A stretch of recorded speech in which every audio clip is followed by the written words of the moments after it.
बिहार में विधान परिषद का चुनाव होना है। चुनाव को लेकर सियासी हलचल तेज हो गई है।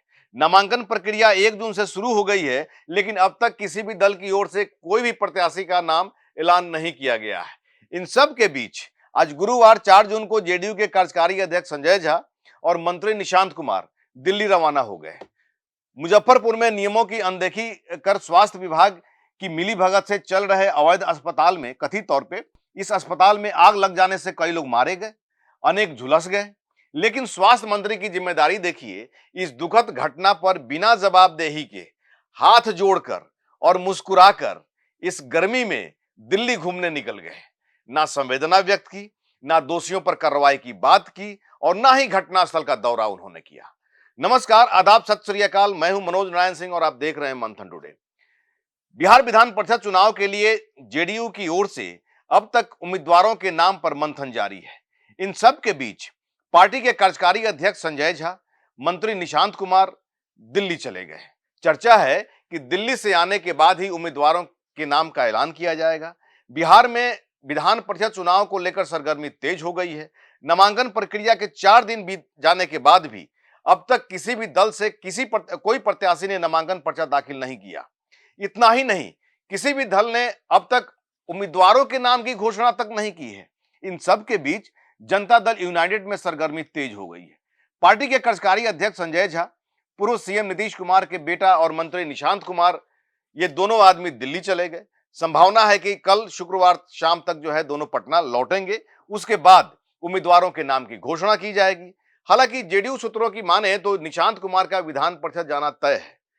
दरअसल निशांत कुमार को लेकर अभी पार्टी किसी फैसले पर नहीं पहुंची है। निशांत कुमार विधानसभा चुनाव लड़ेंगे या विधान परिषद जाएंगे, यह तय नहीं हो पा रहा है। इस बात की पुष्टि बिहार सरकार के मंत्री और जेडीयू नेता श्रवण कुमार ने की है। इधर एक दिन पहले यानी कल बुधवार को जेडीयू के कार्यकारी अध्यक्ष नीतीश कुमार खुद अपने पार्टी दफ्तर पहुंच गए। लगभग 15 मिनट तक वहां पर रुके। जन सुनवाई में आए लोगों से भी नीतीश कुमार ने बातचीत की, उनकी समस्याओं को भी सुना। इसके बाद में उन्होंने कहा कि चिंता मत कीजिए, आप लोग अच्छे से काम करते रहिए, सब कुछ ठीक हो रहा है। बिहार विधान परिषद में जो 9 सीट खाली हो रहा है, उसमें 4 सीट फिलहाल जनता दल यूनाइटेड के पास है। जेडीयू से गुलाम गौस, भीष्म सहनी, कुमुद वर्मा और भगवान सिंह कुशवाहा, इन लोगों का कार्यकाल 28 जून को समाप्त हो रहा है। वहीं जिस एक सीट पर उपचुनाव होना है, उस पर नीतीश कुमार विधान परिषद जो गए थे, राज्यसभा में जाने के बाद में उन्होंने इस सीट से अपना रिजाइन कर दिया था। अब इस पर जेडीयू ही अपना उम्मीदवार उतारने की तैयारी में है। फिलहाल जेडीयू में कुर्मी जाति से निशांत कुमार, कोयरी से राजीव कुमार सिंह, अति पिछड़ा वर्ग से आने वाले ललन मंडल और गुलाम रसूल वलियावी, अल्पसंख्यक समाज से आने वाले हैं वलियावी, इनके नाम की चर्चा है, जो बिहार विधान परिषद में जाने के नाम की चर्चा हो रही है। अब यह देखना होगा कि नीतीश कुमार इनमें से किन नामों पर अंतिम मुहर लगाते हैं। इधर मुजफ्फरपुर के अस्पताल में अग्निकांड से हड़कंप मचा हुआ है। इस मामले पर अब सियासत शुरू हो गई है। राष्ट्रीय जनता दल ने स्वास्थ्य मंत्री निशांत कुमार की चुप्पी पर गंभीर सवाल उठा दिए हैं। बिहार सरकार के नए स्वास्थ्य मंत्री निशांत कुमार ने मुजफ्फरपुर की घटना पर कुछ नहीं बोला। दिल्ली जाने के दौरान पटना एयरपोर्ट पर पत्रकार लगातार उनसे सवाल करते रह गए, लेकिन निशांत कुमार ने कोई जवाब नहीं दिया।